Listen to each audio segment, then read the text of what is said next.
मैं हूं आफाक अहमद और आप देख रहे हैं न्यूज NS इंडिया।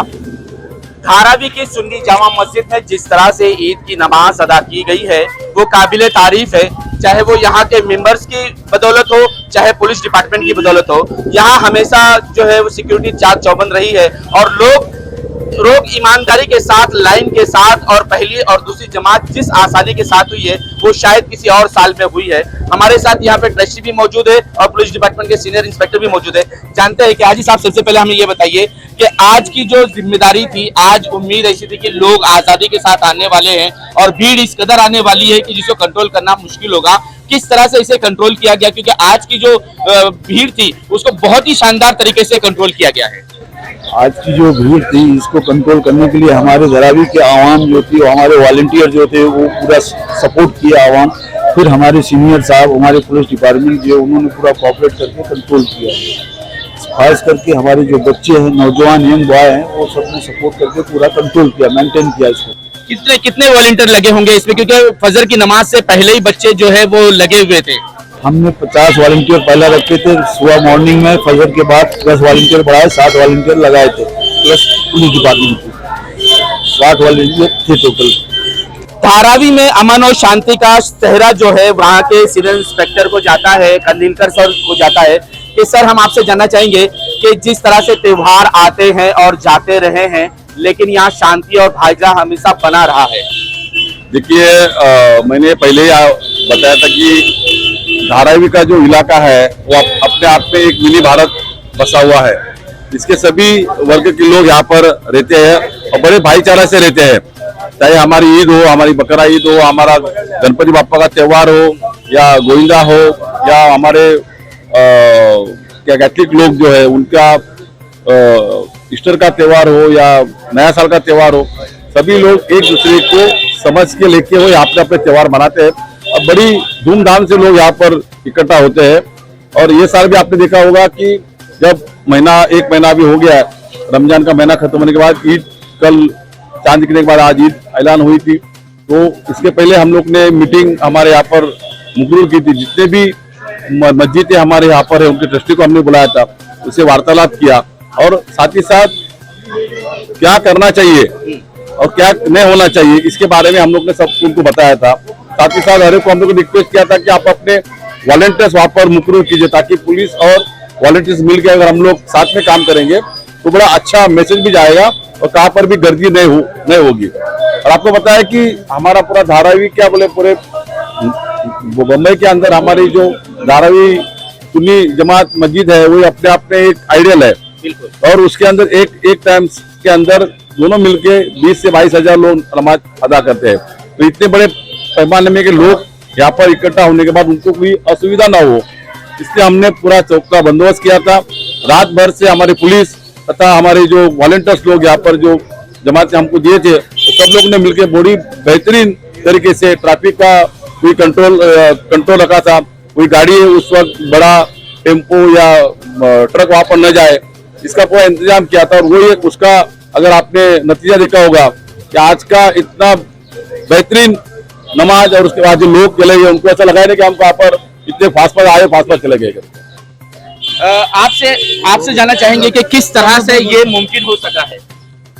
मुमकिन तो आज से सदियों से यहाँ ईद की नमाज चली आ रही है, लेकिन आज जो पीस भाईचारगी देखने को मिला हाजी जहीर के नेतृत्व में, पहली बार है जो यहाँ पे इतने वॉलंटियर्स रोड पे उतरे पुलिस ग्रुप के साथ में, और बहुत ही शांतिपूर्वक नमाज हुई है। बहुत ही अच्छा लगा है। सीपी, एसीपी, डीसीपी वगैरह सब यहाँ राउंड करके गए, सब ने बहुत ही अच्छा माहौल देख के खुश होके गया। क्या लग रहा था कि रमजान जिस तरह से बड़े शान और शौकत के साथ गुजरा और उसी के साथ ईद ने दस्तक दी और आज दो जमात एक साथ हुई है, इसमें किसी तरह की कोई भगदड़ या कोई जगह के लिए परेशानी या यहाँ पढ़ो वहाँ पढ़ो, सड़कों पे ना पढ़ो, इन तमाम चीजों को लेकर जो लॉ एंड ऑर्डर को कंट्रोल किया गया है, इस पर क्या लगता है आने वाले दिनों में क्या इसी तरह से बना रहेगा या इससे ज्यादा मेहनत की जाएगी? इंशाल्लाह आने वाले दिनों में इसी तरह बने रहेगा, क्योंकि मस्जिद हमारी जब तक कंप्लीट हो जाएगी, रास्ता सीढ़ी वगैरह सब एकदम ढंग से बन जाएगा, तो उतरने चढ़ने में तकलीफ नहीं होगी। और बगल में नगरी कंपाउंड है, तो जितने लोग मस्जिद में आते हैं उतने लोग वहाँ पे भी आ जाते हैं।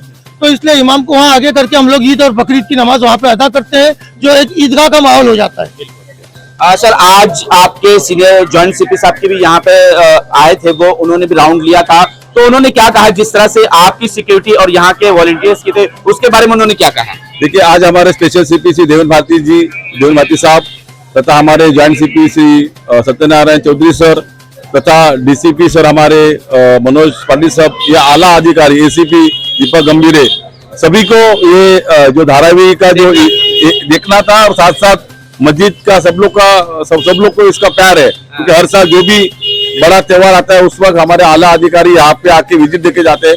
उन्होंने आके देखा, सब लोगों को मिला और सबको ईद की बहुत सारी शुभकामनाएं दी, और उन्हें पुस्ता इंतबाह देख के उन लोग ने बहुत खुशी महसूस की। यहाँ पर धारावी हमेशा सुर्खियों में बनी रही है, चाहे वो अच्छाई हो या बुराई हो, लेकिन धारावी हमेशा अच्छाइयों के साथ वो मॉडल बना है, दुनिया भर में रोल मॉडल बना है। तो क्या कहेंगे कि इस रोल मॉडल जो है प्यार मोहब्बत का एक संदेश धारावी पूरी दुनिया को देती है? पूरी दुनिया को जो संदेश जाता है कि हम सब मिलके एक रहें और हम भाईचारा एक दूसरे में बढ़ा के रखें, और ज्यादातर सीनियर साहब का इसमें ज्यादा योगदान है धारावी के लिए, खासतौर जो उन्होंने काम किया है और जो कर रहे हैं। और जैसा कि हाजी साहब जो यहाँ के ट्रस्टी है और भी लोग जो ट्रस्टी है, जो इधर के वॉलंटियर हैं, जो आज जो काम किया बहुत अच्छा काम किया है, और इस तरह सब मिलजुल के काम करते रहें और भाईचारा बढ़ा के रखे रहें। आज ईद का पुरनूर मौका है और हमारे साथ इस्लामिक धर्मगुरु मौजूद है। आइए इनसे जानते हैं कि सर, जिस तरह से माहिर रमजान बीता है, गर्मियों के साथ में लोगों के गले सूख गए हैं, लेकिन वो अपने इस अज़म से पीछे नहीं हटे कि रमजान का महीना है, पवित्र महीना है, आसमानी महीना है, इसके दरमियान उसके बाद उनको एक खुशियाँ मिली, ईद की खुशियाँ, इस पर आप क्या कहेंगे? देखिए, हम लोग मुसलमान हैं और हुजूर नबी पाक सल्लल्लाहु ताला अलैहि वसल्लम की सीरत से हम लोगों ने ये सब कुछ सीखा है। आज कहते हैं जो परेशानियां रमजान में है वो तो बहुत कम है। पता है कि रमजान शरीफ के मुबारक महीने में इस्लाम की पहली जंग बद्र लड़ी गई, और तो लोगों ने भूखे प्यासे रहकर इस्लाम की मुआफ़क़त में जंग लड़ी है। तो आज जो हम लोग रोज़ा रखते हैं, ये उसके मुकाबले में बहुत ही कम तकलीफ वाला रोज़ा है। इसलिए हम हमेशा रोज़ा रखे हैं और रोज़ा रखेंगे, चूंकि हमारे नबी ने फरमाया है कि रोज़ा रखने से आदमी कमज़ोर नहीं होता है बल्कि तवाना होता है, भी उसका मजबूत होता है और रूहानी तौर पर भी वो आदमी मजबूत होता है। लोग कहते हैं और हदीस पाक में भी ये साबित है कि जब रमजान का महीना शुरू होता है तो शैतान बंद हो जाता है, लेकिन आज का जो दौर है ऐसा लगता है कि जैसे ही रमजान का चांद दिखता है शैतान खुलेआम बाहर निकल आता है। क्योंकि आप सड़कों पे देखें, रास्ते पे देखें, तो जो कारोबारी होते हैं, जो बिजनेसमैन होते हैं, वो एक चीज की कीमत जो है दुगनी कर देते हैं। तो आज के दौर में गरीब आदमी कैसे बर्दाश्त करेगा? दुगनी से तिगनी चौगनी जो है वो रकम लेते हैं, लेना है तो लो, नहीं तो जाओ, इस तरह के अल्फाज कहते हैं, और वो मुसलमान ही होते हैं जिनको अपने मुसलमान भाई का दर्द नहीं होता। नहीं, हमारे इस्लाम में इस बात की कहीं कोई गुंजाइश नहीं है। अगर वो इस किस्म से अपने सौदा को बेचते हैं तो सरासर ये इस्लाम के खिलाफ है। मेरे नबी ने फरमाया है कि सामान बेचो लेकिन मुनाफा कम लो, और ख़ास तौर से ईद के मौके पर तो आदमी को इसका भरपूर लिहाज रखना चाहिए ताकि इसी बहाने गरीब लोग भी ईद की खुशियों में शामिल हो सके।